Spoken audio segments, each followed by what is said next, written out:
हैं।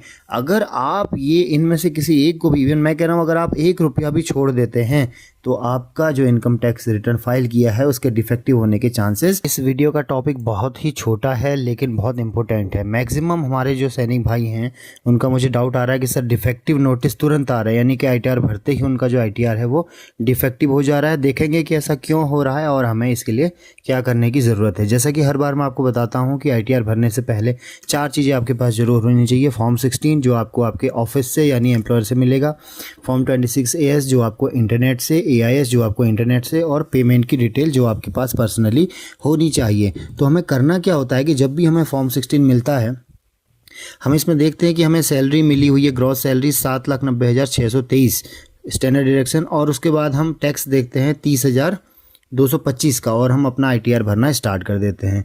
लेकिन कहीं ना कहीं आईटीआर 1 जब भर रहे होते हैं, आईटीआर 2 जब भर रहे होते हैं तो उसमें हमें एक एरर मिलता है जिसमें लिखा रहता है कि amount of gross salary declare is less than the amount of gross salary declare in TDS 1। कहने का मतलब ये है कि जो भी ग्रॉस सैलरी 7,90,000 की हम अपनी ग्रॉस सैलरी शो कर रहे हैं वो सही नहीं है, यानी कि जो डिक्लेयर हुई है शेड्यूल टीडीएस 1, यानी कि जो इनकम टैक्स डिपार्टमेंट के पास जो जानकारी है वो आपके इस फॉर्म 16 की ग्रॉस सैलरी के साथ मैच नहीं कर रहा है।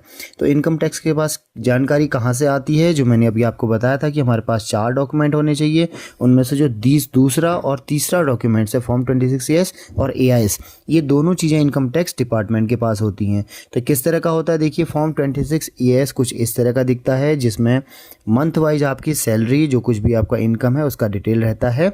अब आप यहाँ पर ज़रूर देख पाएंगे कि फॉर्म 16 में जो हमारी सैलरी है वो 790 और टैक्स है 30,225।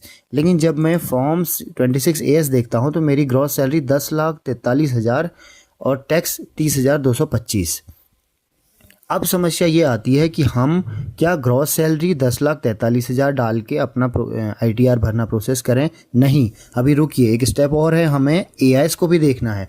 लेकिन यहाँ पर मैं बताना चाहूँगा कि पहले आप जो भी आपकी पे डिटेल, मैंने आपको बताया था कि चौथा चीज़ जो आपकी पे डिटेल है वो आपके पास होना ज़रूरी इसलिए है क्योंकि आप अपनी पेमेंट की डिटेल चेक कीजिए कि फरवरी, मार्च, अप्रैल हर महीने में जो भी आपको सैलरी क्रेडिट हुई है क्या वो सही है या गलत है। जैसे इनके केस में 3,11,647 की पेमेंट इनको सितंबर के महीने में हुई है जो संभवतः गलत है। अगर गलत है तो इसके लिए भी क्या रेमेडी है वो मैं आपको बताऊँगा कि जिससे आपको नोटिस नहीं आएगा।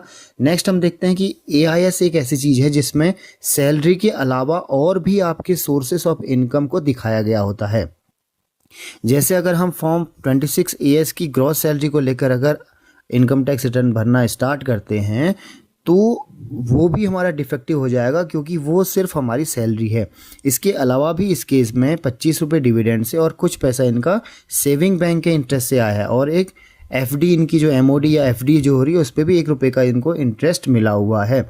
अब हमने समझना ये है कि हमने जब ग्रॉस सैलरी आईटीआर भरते टाइम लिखनी है, यानी कि टोटल मेरी जो ग्रॉस सैलरी है वो इन चारों को इंक्लूड करना है, लेकिन सेम जगह पे नहीं। मेरी वीडियो आईटीआर 1 के लिए अभी रिसेंटली मेरे चैनल पर अपडेट हुई है, आप ज़रूर देखेंगे उसमें कि सैलरी को सिर्फ हम सैलरी के प्रोविजन में दिखाते हैं। उसके बाद ये 3 की 3 चीज़ें जो हैं इनकम फ्रॉम अदर सोर्सेज वाले कॉलम में हमको ज़रूर रिफ्लेक्ट करनी है।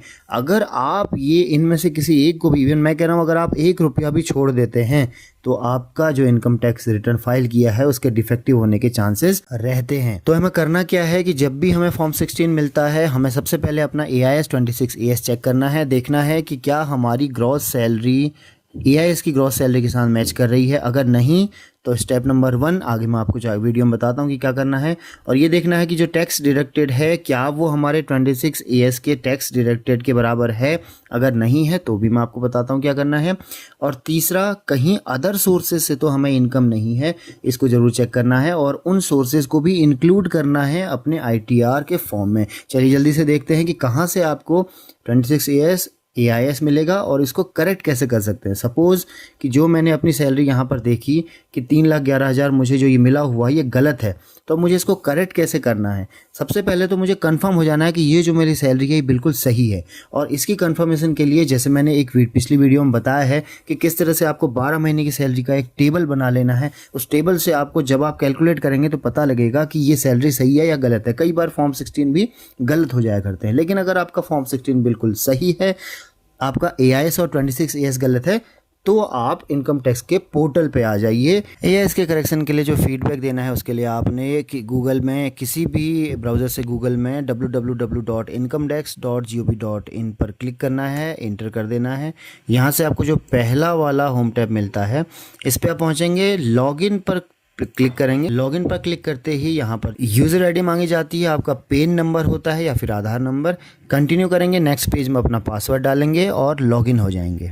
लॉगिन करने के बाद ये जो रिबन पे एआईएस बना हुआ है इस पर क्लिक करना है, प्रोसीड करना है। यहाँ पर आपको एआईएस लिखा हुआ मिलेगा, इस पर क्लिक करेंगे।